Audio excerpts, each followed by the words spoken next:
नमस्कार दोस्तों, आप सभी का एक फिर से स्वागत है आपके अपने चैनल भक्ति ज्ञान में। नाग पंचमी की कथा के अनुसार प्राचीन काल में किसी नगर में एक सेठ जी थे। सिर जी के 7 पुत्र थे और उन सभी की शादी हो चुकी थी। 7 पुत्रों की बहू हुए। 2 सबसे छोटी बहू सबसे ज्यादा विदुषी, सुशील और संस्कारी थी।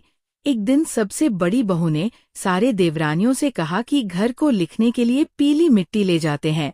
सभी बहुएं डलिया और खुरपी लेकर मिट्टी लेने चल दी।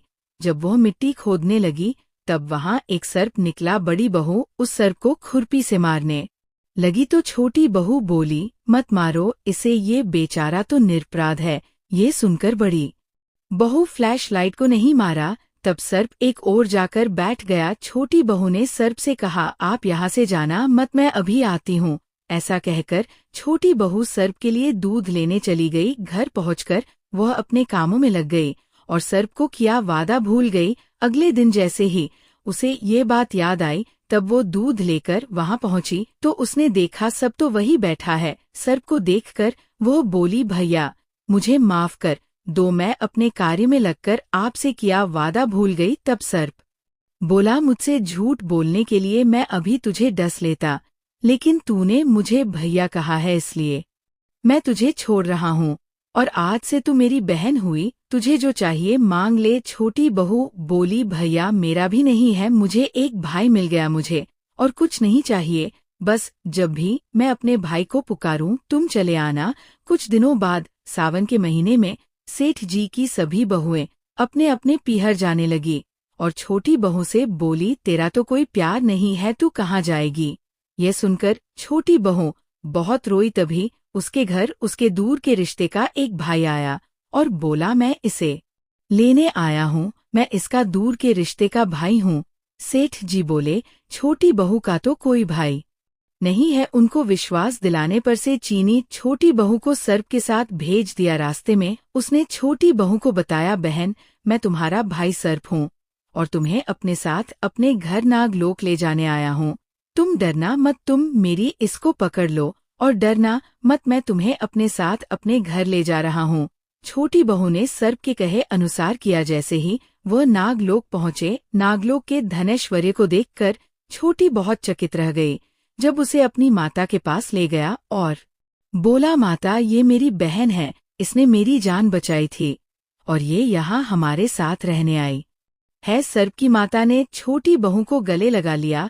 अब व्यवहार खुशी खुशी रहने लगी। उस समय वहाँ शेषनाग के बहुत से छोटे छोटे बच्चे जन्मे हुए थे तो हर रोज देखती कि माँ सभी के लिए दूध ठंडा करके घंटी बजाती। घंटी की आवाज सुन के सभी बच्चे वहाँ आकर दूध पी लेते थे।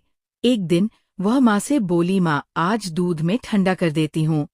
अभी दूध ठंडा भी न हुआ था कि उसने जल्दबाजी में घंटी बजा दी। घंटी की आवाज सुनते ही छोटे छोटे सांप दूध पीने दौड़ पड़े। इतने में दूध में मुंह डालते हैं कईयों के फन जल गए। तब सभी सर्प बोले, हम इसे डालेंगे, परंतु माँ के समझाने पर वह मान गए। तब सर्प ने और उसकी माँ ने छोटी बहू को बहुत धन दौलत, हीरे मोती और जवाहरात देखकर उसके घर के लिए विदा किया।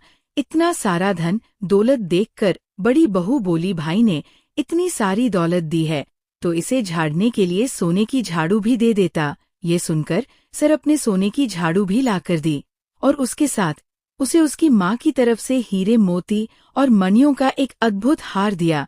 उस हार की प्रशंसा सारे नगर में होने लगी। जब यह प्रशंसा में नजर की रानी ने सुनिधि तो उस हार को पहनने की अपनी इच्छा राजा को कही। राजा ने तुरंत अपने सैनिकों को व्यवहार लेने भेज दिया। राजा के डर से सेठ की छोटी बहू का हार लेकर सैनिकों को दे दिया। इस बात से छोटी वह बहुत दुखी हुई और अपने भाई सर्प को याद कर उसे सारी बात बताई। सर्प बोला, बहन तुम दुखी मत हो, राजा खुद तुम्हें व्यवहार लौटाने आएंगे। रानी ने जैसे ही वह हार पहना व्यवहार सर्प बन गया और रानी ने डरकर वह चीख दिया।